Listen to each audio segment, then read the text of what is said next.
آج کل مساجد میں کرسی پر نماز پڑھنے والے کچھ زیادہ ہی ہو گئے. جس کو معمولی سے بھی کمر عارضہ ہو وہ کرسی پر چڑھ بیٹھتا ہے.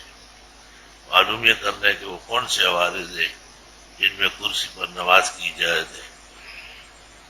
یہ جو شخص نیچے صف میں بیٹھ کر قالین میں یا دری پر بیٹھ کر بھی سجدہ کرنے پر قادر نہ ہو وہ شخص اشارے سے نماز پڑھے گا. رکوع کے لیے کم اور سجدے کے لیے زیادہ، کیونکہ سجدے تو کر نہیں سکتا. یہ شخص جو نیچے بیٹھ کر بھی سجدے پر قادر نہیں ہے یہ معذور شرعی ہے. اور معذور شرعی اشارے سے نماز پڑھے گا. اب فقہا کہتے ہیں کہ پھر اس کے لیے کرسی بہتر ہے،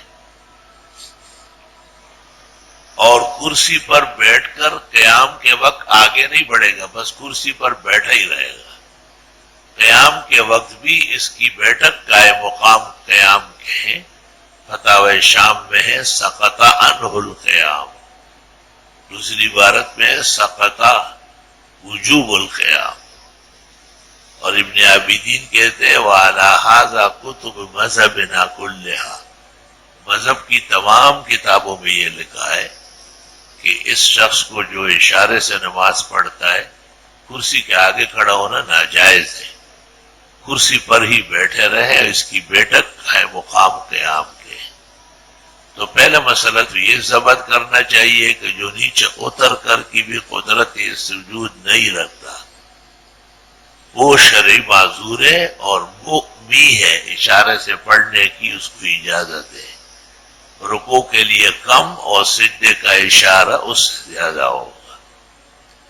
اور یہ شخص بیٹھ کر بھی اشارے سے پڑھ سکتا ہے اور اس کے لیے کرسی تجویز ہو سکتی ہے. لہو یجلس علی کرسی فقہا کہتے ہیں. اور کرسی پر بیٹھنے کے بعد بھی رکوع کے لیے کم اور سجدے کے لیے اس سے زیادہ اشارہ ہوگا.